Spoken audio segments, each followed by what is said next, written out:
প্রথমেই দেখে নেব আজকের হেডলাইন। দিল্লি নতুন সিএম নির্বাচনে প্রতিদ্বন্দ্বিতা না করে নূপুর শর্মা সিএম হবেন, কিন্তু সংবিধান এই ব্যাপারে কি বললে? দিয়ে ঘোষণা নিয়ে সোমে মমতাকে ধন্যবাদ জানাবে তৃণমূল ফেডারেশন, পাল্টা কর্মসূচি বিরোধীতে। বাংলায় দাঁড়িয়ে আরএসএস প্রধান মোহন ভাগবতের বড় বার্তা। ইউনুসকে মোক্ষম জবাব, মোদি আমেরিকা হয়ে ঘুরে আসতেই বাংলাদেশে 251 কোটি টাকার অনুদান বন্ধ মাসকের। হঠাৎ দিল্লির মুখ্যমন্ত্রী পদের দৌড়ে যোগ দেওয়া এই মহিলাকে, হঠাৎ করে তিনি কিভাবে বিজেপির প্রথম পছন্দ হয়ে উঠলেন? দিল্লিতে জরুরি বৈঠক বিজেপির, কোনো কি বড় সিদ্ধান্তের পথে বিজেপি? মমতার বড় উপহার, এবার বিনামূল্যে স্মার্টফোন দেবে সরকার। আছি বিস্তারিত খবরে। বিজেপির দিল্লি বিধানসভা নির্বাচনে বিশাল বিজয়ের পর এখন প্রশ্ন হলো পরবর্তী মুখ্যমন্ত্রী কে হবেন। বিজেপির বিজয়ের পর অনেক নাম আলোচনায় আসছে এবং এর মধ্যে একটি নাম হলো নূপুর শর্মা। বিজেপি কর্তৃক সাময়িকভাবে বহিষ্কৃত নূপুর শর্মাকে নির্বাচনে প্রতিদ্বন্দ্বিতা না করে দিল্লির মুখ্যমন্ত্রী হতে পারেন। চলুন দেখি সংবিধান এই বিষয়ে কি বলে এবং এর জন্য কি শর্তাবলী প্রযোজ্য। ভারতের সংবিধানের অনুচ্ছেদ অনুযায়ী যদি একটি দল কোন রাজ্যে সংখ্যাগরিষ্ঠ হয় এবং সেই দল ওই রাজ্যের মুখ্যমন্ত্রী হিসেবে একটি নাম প্রস্তাব করে, তবে রাজ্যপাল সেই ব্যক্তিকে মুখ্যমন্ত্রী হিসেবে শপথ গ্রহণ করাতে পারেন।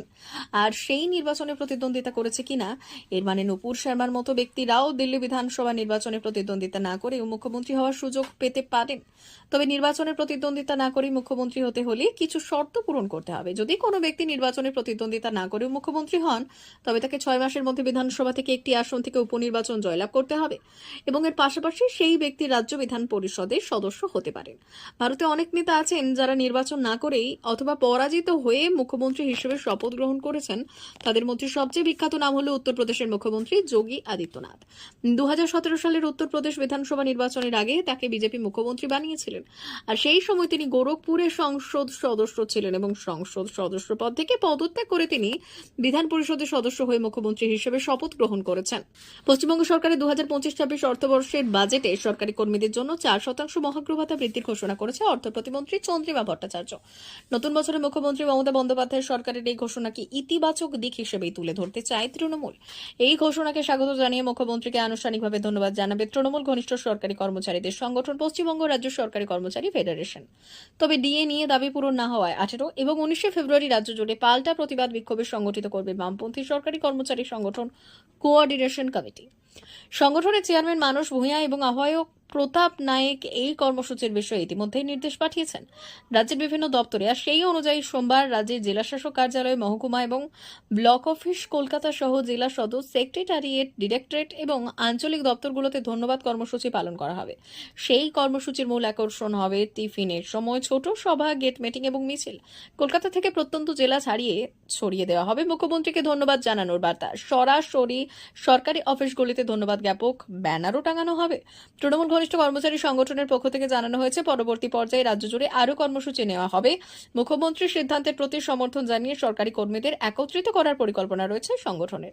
এই প্রসঙ্গে সংগঠনের আহ্বায়ক প্রতাপ নায়েক বলেছেন, কেন্দ্রীয় সরকারের বঞ্চনা সত্ত্বেও যেভাবে মুখ্যমন্ত্রী প্রতি বছর সরকারি কর্মচারীদের ডিএ দিয়ে যাচ্ছেন তাতে আমরা কৃতজ্ঞ। আগামী দিনেও যে আমাদের কর্মচারী ফেডারেশন রাজ্য সরকারের পাশে থেকেই কাজ করবে সেই বার্তা দিতে আগামী সোমবার দুপুরে রাজ্যের সব সরকারি অফিসে আমাদের নেতারা সভা করে ধন্যবাদ জ্ঞাপন করবেন। প্রধান মোহন ভাগবত সম্প্রতি পূর্ব বর্ধমানে একটি জনসভায় বক্তব্য রেখেছেন। সেখানে তিনি তার সংগঠন তথা সংঘের কাজ সম্পর্কে বিস্তারিত আলোচনা করেন। তিনি বললেন, সংঘের কাজ একটাই, তা হলো সমাজকে সংগঠিত করা এবং সংগঠিত রাখা। মোহন ভাগবতের মতে সংঘের মূল উদ্দেশ্য হলো এমন মানুষের তৈরি করা যারা সমাজের জন্য কাজ করতে সক্ষম। এই কাজকে বাস্তবায়িত করার জন্য সংঘ স্বয়ং সেবকদের তৈরি করে। তিনি আরো জানান, এটা এমন একটা কাজ যা বহু শতাব্দী পরে ভাবতে শুরু হয়েছে। তিনি আরো জানান, এটা এমন একটা কাজ যা বহু শতাব্দী পরে ভারতে শুরু হয়েছে। তথাগত বুদ্ধের পর প্রথম এই ধরনের কাজ হচ্ছে ভারতবর্ষে। মোহন ভাগবত বললেন, এগুলোর জন্য সময় লাগে বুঝতে। তবে যারা এই কাজের বিরোধিতা করেন তাদের নিজেদের স্বার্থ জড়িত থাকে। যারা অপপ্রচার করেন, কিন্তু আমি তাদের বলবো, যদি সংঘকে বুঝতে চান সংঘের মধ্যে আসুন। সংঘের কাজের ব্যাখ্যা দিতে গিয়ে তিনি বললেন, সংঘে আসতে হলে কাউকে কোনো টাকা দিতে হয় না, কোনো আনুষ্ঠানিক সদস্য পদও লাগে না। কেউ যদি চান তারা সংঘের অংশ হতে পারেন, যদি না চান চলে যেতে পারেন। সংঘের কাজ সম্পূর্ণ স্বেচ্ছাসেবী, যেখানে কিছু পাওয়ার বিষয় নেই, শুধুমাত্র দানের মনোভাব থাকতে হবে। মোহন ভাগবত আর বক্তৃতায় হাতি এবং দৃষ্টিহীন মানুষের প্রচলিত গল্পের উদাহরণ দেন এবং তিনি বললেন, অনেকেই দূর থেকে সংঘকে দেখতে পান কিন্তু তারা ভুল বুঝতে পারেন। আমি তাই বলবো, সংঘের ভেতরে আসুন, কাজ করুন, তখন বুঝতে পারবেন সংগঠনটি কেমন। গতকালে খুশির মেজাজে আমেরিকা শিল্পপতি তথা ডিপার্টমেন্ট অব গভর্নমেন্ট এফিসিয়েন্সি দপ্তরের কর্তার সঙ্গে বৈঠক করলেন বাংলাদেশের তদারকি সরকারের প্রধান মোহাম্মদ ইউনূস। ভিডিও কনফারেন্সের মাধ্যমে সে দেশের ইন্টারনেট পরিষেবা সহ একাধিক বিষয়ে উন্নতির জোয়ার টানতে বৈঠক করেছেন তিনি। আর সেই বৈঠকে 24 ঘন্টা পেরোনোর আগেই ফের একবার বাংলাদেশের জন্য আর্থিক অনুদান বন্ধ করে দিল মার্কিন প্রশাসন। এদিন আমেরিকার ডিপার্টমেন্ট অব গভর্নমেন্ট এফিসিয়েন্সি, যা মূলত মাস্কের দায়িত্বাধীন, তাদের তরফে একটি তালিকা জারি করা হয়েছে। সেই তালিকায় মূলত কাদের কাদের অনুদান বন্ধ করেছে আমেরিকা তা ঘোষণা করা হয়েছে এই মন্ত্রকের তরফে।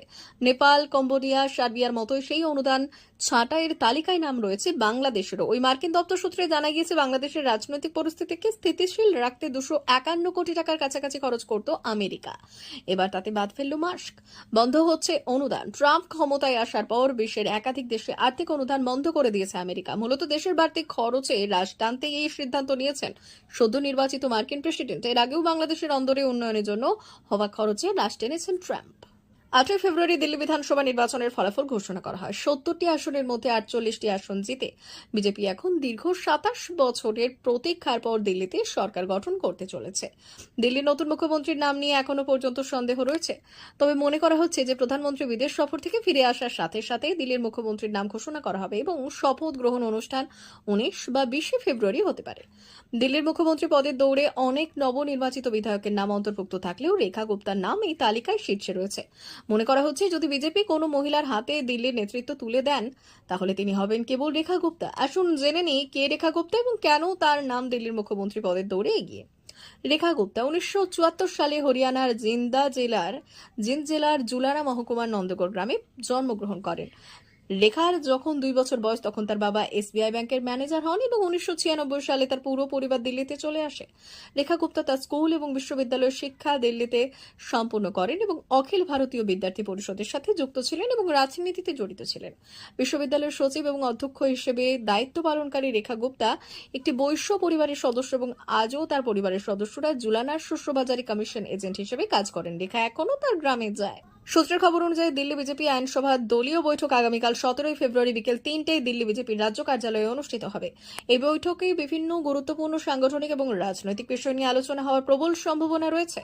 রাজ্য সরকারের বাজেটে এবার বিশেষ চমক পেয়েছে আশা এবং আইসিডিএস কর্মীরা। গত 12 ফেব্রুয়ারি বিধানসভায় 2025-26 অর্থবর্ষের বাজেট পেশ করেছেন অর্থ প্রতিমন্ত্রী চন্দ্রিমা ভট্টাচার্য। এই নতুন বাজেটে স্বাস্থ্য এবং সমাজ কল্যাণের ক্ষেত্রে বড় ঘোষণা করা হয়েছে। মুখ্যমন্ত্রী মমতা বন্দ্যোপাধ্যায়ের প্রতিশ্রুতি অনুযায়ী রাজ্যে 70,000 আশা কর্মী এবং 1 লক্ষ অঙ্গনওয়াড়ি কর্মীকে সম্পূর্ণ বিনামূল্যে স্মার্টফোন দেওয়া হবে। এই প্রকল্পের জন্য রাজ্য সরকারের তরফ থেকে 200 কোটি টাকা বরাদ্দ করা হয়েছে। রাজ্যের বাজেট পেশের সময় অর্থ প্রতিমন্ত্রী জানিয়েছেন যে আশা এবং অঙ্গনওয়াড়ি কর্মীরা রাজ্যের স্বাস্থ্য পরিকাঠামোর গুরুত্বপূর্ণ স্তম্ভ। তারা মা এবং শিশুদের স্বাস্থ্য পরিষেবা নিশ্চিত করে থাকে এবং প্রতিনিয়ত কাজ করে। তাদের কাজ আরও সহজ করতে তাদেরকে রাজ্য সরকারের তরফ থেকে বিনামূল্যে স্মার্টফোন প্রদান করা হবে। অর্থ প্রতিমন্ত্রী বললেন, আশা ও অঙ্গনওয়াড়ি কর্মীরা সাধারণ মানুষের ঘরে ঘরে পৌঁছে স্বাস্থ্য পরিষেবা প্রদান করে। কোভিড পরিস্থিতির সময়েও তারা অগ্রণী ভূমিকা পালন করেছেন।